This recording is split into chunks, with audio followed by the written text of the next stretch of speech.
റെയിൽവേയിലെ ഭക്ഷണം എത്രത്തോളം അപകടം പിടിച്ചതാണെന്നുള്ള ഇന്നലെ ഒറ്റ ദിവസത്തെ റെയ്ഡ് കൊണ്ട് കേരളത്തിലെ മാധ്യമങ്ങൾ വഴി മനസ്സിലായിട്ടുണ്ട്.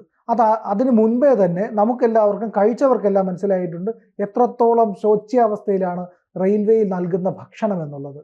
ഇതിപ്പോൾ സംഗതി ഗുരുതരമായിക്കൊണ്ടിരിക്കുകയല്ലേ. അതായത് റെയിൽവേ യാത്രക്കാർ പഴയ നമ്മൾ റെയിൽവേ യാത്രക്കാരല്ല. പണ്ടും റെയിൽവേയിൽ ഫുഡ് ഉണ്ടായിരുന്നു. പാൻട്രി കാർ എന്ന് പറയുന്ന സംവിധാനം.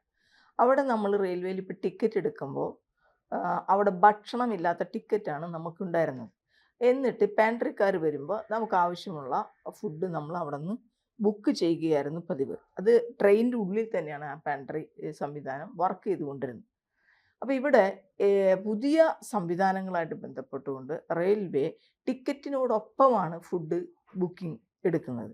അപ്പോൾ ടിക്കറ്റിനോടൊപ്പം ഫുഡ് എടുക്കുന്നതിൽ ഇപ്പോൾ റെയിൽവേ അല്ല ആ പാൻട്രിക്കാർ ഓപ്പറേറ്റ് ചെയ്യണത്, അത് കോൺട്രാക്റ്റ് കൊടുക്കുകയാണ്. അപ്പം കോൺട്രാക്റ്റ് കൊടുക്കുന്ന അപ്പോൾ റെയിൽവേക്ക് നേരിട്ട് യാതൊരു തരത്തിലുള്ള ഉത്തരവാദിത്വവുമില്ല.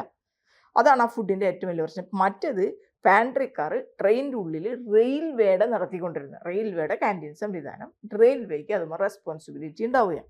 ഇവിടെ ഇപ്പം ഇന്നലത്തെ വാർത്ത എന്ന് പറഞ്ഞാൽ വന്ദേ ഭാരത്, അത് സർക്കാരിൻ്റെ പ്രസ്റ്റീജിയസ് ആയിട്ടുള്ള പ്രൊജക്റ്റാണ് ഈ വന്ദേ ഭാരത്. വന്ദേ ഭാരതിൽ ഭയങ്കര പൈസയാണല്ലോ ടിക്കറ്റിന്, അതുകൂടാതെ ഫുഡും ഉണ്ട്. അതാണ് യാത്രക്കാർക്ക് ഏറ്റവും, അതായത് ട്രെയിനിൻ്റെ ടിക്കറ്റിനോടൊപ്പം തന്നെ ഫുഡും കൂടി നമ്മൾ ഫ്ലൈറ്റിലൊക്കെ ടിക്കറ്റ് ബുക്ക് ചെയ്യണ പോലെ ഫുഡ് വേണോ വേണ്ടേ എന്നുള്ളതിൻ്റെ ഓപ്ഷൻ ഉണ്ട്, അത് നമ്മൾ ബുക്ക് ചെയ്യുകയാണ് ചെയ്യുന്നത്.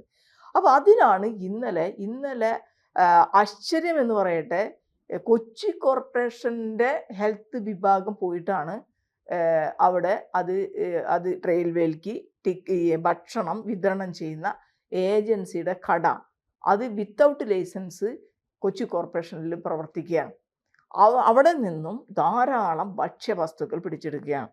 അതായത് ഏറ്റവും കൂടുതൽ പിടിച്ചെടുക്കുന്ന പച്ചക്കറികളൊന്നുമല്ല പിടിച്ചെടുത്തത്, ഉണ്ടാക്കിയ ഫുഡുകൾ, പിന്നെ പഴകിയ മാംസം, ഫ്രിഡ്ജിലും ഫ്രീസറിലും വെച്ചിരിക്കുന്ന കാലാവധി കഴിഞ്ഞിട്ടുള്ള മാംസം, പിന്നെ പാക്കറ്റ് ഫുഡുകൾ, ചപ്പാത്തി അടക്കം തുറന്നു വെച്ചിരിക്കുന്ന അവസ്ഥ, കോഴിയിറച്ചി 50 കിലോ കാലം കഴിഞ്ഞ കോഴിയിറച്ചി, ഇത്തരം സാധനങ്ങൾ പിടിച്ചെടുക്കപ്പെട്ടു. ഇയാൾക്ക് യാതൊരു ലൈസൻസും ഇല്ല. അങ്ങനെ പിടിച്ചെടുത്ത് റിപ്പോർട്ട് ചെയ്തപ്പോഴാണ് റെയിൽവേ കോമഡി എന്ന പോലെ വന്നിട്ട് 1 ലക്ഷം രൂപ അയാൾക്ക് ഫൈൻ അടച്ചു.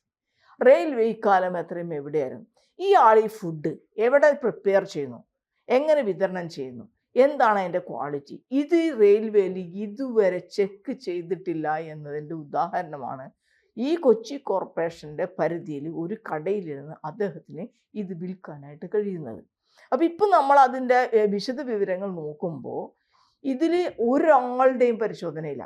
എത്ര ഗുരുതരമായ തെറ്റാണ് റെയിൽവേ ചെയ്യുന്നത്. അപ്പം റെയിൽവേക്ക് ഇഷ്ടം പോലെ കാശായിട്ടുണ്ട്. ഇപ്പം നമ്മുടെ പഴയ റെയിൽവേ സംവിധാനമല്ല. ഇന്നിപ്പം നിങ്ങൾ എടുക്കുന്ന ടിക്കറ്റിൻ്റെ എനിക്കിന്ന് ബോംബെക്ക് പോകണമെന്ന് ഇന്ന് ഞാൻ ടിക്കറ്റിൻ്റെ റേറ്റ് നോക്കുമ്പോൾ ഉണ്ടാവുന്ന റേറ്റ് അല്ല നാളെ. അതായത് ആവശ്യക്കാർ ഡിമാൻഡ് അനുസരിച്ച് റെയിൽവേ ഇപ്പോൾ പൈസ കൂട്ടിക്കൊണ്ടിരിക്കുകയാണ്. മാത്രമല്ല റെയിൽവേയുടെ പല പ്രദേശങ്ങളും സ്വകാര്യ മേഖലയ്ക്ക് കൊടുക്കുക. നേരത്തെ നമ്മുടെ ട്രെയിനിലൊക്കെ അടിച്ചു തൂക്കാനായിട്ട് കാലിന് സുഖമില്ലാത്ത അങ്ങനെ ഹാൻഡിക്യാപ്ഡായിട്ടുള്ള ആളുകൾ ട്രെയിനിൽ കയറി വരുമായിരുന്നു നമ്മൾ യാത്ര ചെയ്യും. ഇപ്പം അവരാരുമില്ല. കാരണം എന്താ? ഇത്തരം ക്ലീനിങ് വർക്കൊക്കെ കോൺട്രാക്റ്റ് കൊടുത്തു കഴിഞ്ഞിരിക്കുന്നു. റെയിൽവേയിലെ വിശാലമായ സ്ഥലങ്ങളെല്ലാം കോൺട്രാക്റ്റ് കൊടുത്തിരുന്നു. ഇനി ബോഗികൾ തന്നെ കോൺട്രാക്റ്റ് കൊടുത്ത് സ്വകാര്യ വ്യക്തികൾക്ക് ഏൽപ്പിച്ചു കൊടുത്തു കഴിഞ്ഞിരിക്കുകയാണ്. പക്ഷെ അങ്ങനെ കൊടുക്കുമ്പോൾ നമ്മളോട് റെയിൽവേ പറഞ്ഞിരുന്നത് എന്താ? സ്വകാര്യവൽക്കരിക്കുമ്പോൾ കുറേ കൂടി റെസ്പോൺസിബിലിറ്റി സ്വകാര്യ വ്യക്തികൾക്കുണ്ടാവും, ജനങ്ങൾക്ക് അല്ലെങ്കിൽ യാത്രക്കാർക്ക് പാസഞ്ചേഴ്സിന് അതിൻ്റെ ഉത്തരവാദിത്വവും ഗുണവും അതിൽ നിന്ന് കിട്ടുമെന്നാണ് പറഞ്ഞത്. പക്ഷെ ഇപ്പം നമ്മൾ നോക്കുമ്പോൾ എന്താ കാണുന്നത്? ഇത്രയും റെയിൽവേക്ക് ഒരു ഉത്തരവാദിത്വം ഇല്ലാത്ത രീതിയിൽ ഒരു കോൺട്രാക്ടറെ നിയോഗിച്ച്, അതും ജനങ്ങളുടെ ഇപ്പം നമ്മൾ ട്രെയിനിൽ പോയി വരുന്ന ആളുകൾ വെള്ളം കുടിച്ചാൽ അതുപോലെ ഭക്ഷണം കഴിച്ചാൽ ഒക്കെ പരാതികളുണ്ട്. പക്ഷെ പലരും ദീർഘയാത്രയാണ്. ഇപ്പം കേരളത്തിൽ നിന്നാണെങ്കിൽ ഇപ്പം ഡൽഹിയിലേക്കോ മറ്റ് സ്ഥലങ്ങളിലേക്കോ പോയിട്ട് അവിടെ ഇറങ്ങി അവർ പോയി എവിടെ പരാതി കൊടുക്കുന്നത് ഇതിൻ്റെ സംവിധാനത്തിൽ?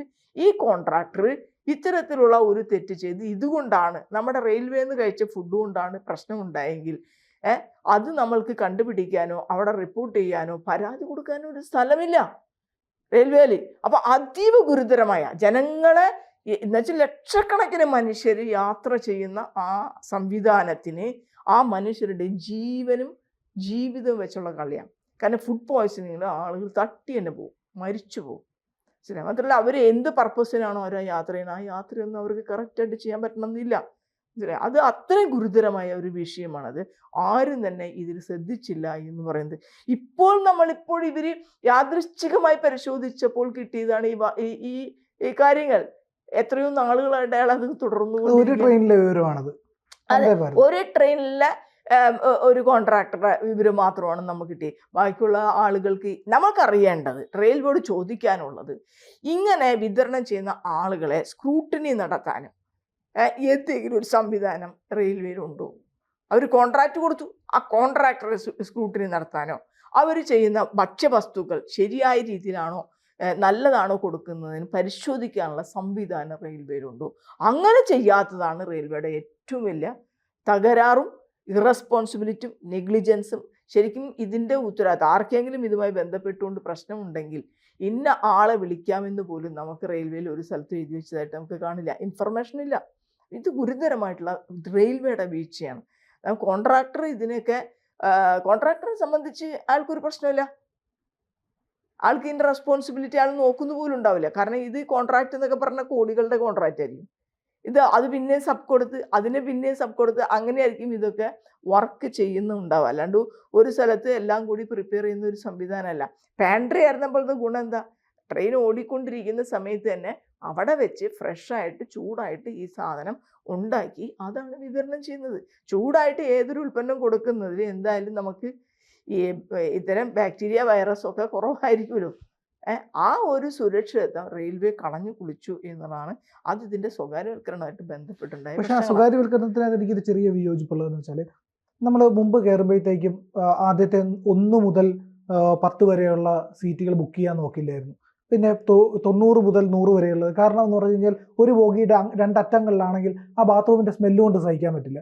പക്ഷേ ഇന്നിപ്പോൾ നമ്മൾ ശതാബ്ദിയിൽ കയറുകയാണെങ്കിലോ വന്ദേ ഭാരതിൽ കയറുകയാണെങ്കിലോ ഇത്തരം പ്രശ്നങ്ങളില്ല.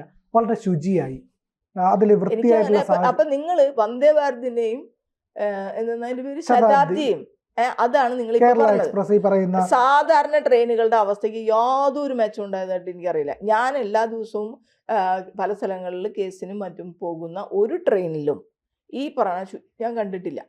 ഇപ്പൊ സ്വകാര്യ വ്യക്തികൾക്ക് ഏൽപ്പിച്ചു കൊടുത്തു. ബയോ ടോയ്ലറ്റ് വന്നു. ബയോ ടോയ്ലറ്റ് ഉണ്ട്. അത് റെയിൽവേ തന്നെ നടപ്പിലാക്കിയതാണ്. അല്ലാണ്ട് ഇവർക്ക് അതിൽ പങ്കൊന്നുമില്ല, സ്വകാര്യവൽക്കരണത്തിൽ അതിൽ പങ്കൊന്നുമില്ല. അത് റെയിൽവേ തന്നെ നടപ്പിലാക്കിയതാണ്. അതിൻ്റെ ശുചിത്വം നമുക്ക് എല്ലാ റെയിൽവേ സ്റ്റേഷനിലും കാണാൻ കഴിയും. അത് നമ്മൾ റെയിൽവേ എന്ന് പറയുന്നത്, ഇന്ത്യൻ റെയിൽവേ എന്ന് പറഞ്ഞാൽ ലോകത്തിലെ ഏറ്റവും വലിയ റെയിൽ സ്ഥാപനമാണ്, ഏറ്റവും കൂടുതൽ ലാഭമുള്ള സ്ഥാപനം മറ്റു ഏതൊരു രാജ്യത്തിനെ സംബന്ധിച്ചു. ഇപ്പം നമ്മൾ പറയാ ചൈന ഏറ്റവും വികസിത രാജ്യമാണ്, ഏറ്റവും കൂടുതൽ ട്രെയിൻ സംവിധാനമുള്ള, ലാഭത്തിലോടുന്ന ഏറ്റവും കൂടുതൽ യാത്രക്കാരുള്ള സംവിധാനം ഇന്ത്യൻ റെയിൽവേയാണ്. അത് ചൈനയ്ക്ക് കിട്ടില്ല അതുപോലും. ചൈനയിൽ ഈ റെയിൽ സംവിധാനമായിട്ട് ബന്ധപ്പെട്ട് വലിയ ഡെവലപ്മെൻ്റാണ്, ലോകോത്തര ഡെവലപ്മെൻറ്റ് ഉണ്ടായിരിക്കുന്ന ഒരു രാജ്യമാണ് ചൈന. പക്ഷെ അപ്പോഴും ഏറ്റവും കൂടുതൽ യാത്രക്കാർ, ഏറ്റവും കുറഞ്ഞ ചെലവിൽ ഏറ്റവും കൂടുതൽ ലാഭത്തിലോടുന്ന ഒരു റെയിൽവേ സംവിധാനം ഇന്ത്യയുടേതാണ്. അത് മാത്രമല്ല, ലോകത്തിലെ ബോഗികൾ ഉണ്ടാക്കുന്ന നിർമ്മാണ പ്രവർത്തനങ്ങൾ ഇതൊക്കെ ചെയ്യുന്നതിൽ ഏറ്റവും നിർണായക പങ്കാണ്. 55 സ്ഥാപനങ്ങളുണ്ട് ഈ ഇന്ത്യൻ റെയിൽവേയുടെ കീഴിൽ. കൺസ്ട്രക്ഷനായിട്ട് ബന്ധപ്പെട്ടും ബോഗി നിർമ്മാണമായിട്ട് ബന്ധപ്പെട്ട് ഈ റെയിൽവേയിൽ എത്ര ആശുപത്രി ഉണ്ടെന്ന് അറിയാമോ? റെയിൽവേ ജീവനക്കാരുടെ മക്കൾക്ക് മെഡിക്കൽ കോളേജുകളുണ്ട്.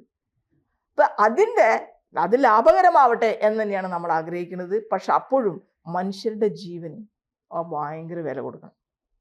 അതാണ് ഏറ്റവും വൃത്തിയായ ഭക്ഷണം കൊടുക്കുന്നതിൽ ഉത്തരവാദിത്തം കാണിച്ചേ പറ്റുള്ളൂ. ബാത്റൂമും ക്ലീൻ ആയിരിക്കും. കാരണം ദീർഘയാത്രകളിൽ ബാത്റൂമിന്റെ ക്ലീൻനെസ് വളരെ പ്രധാനമാണ്.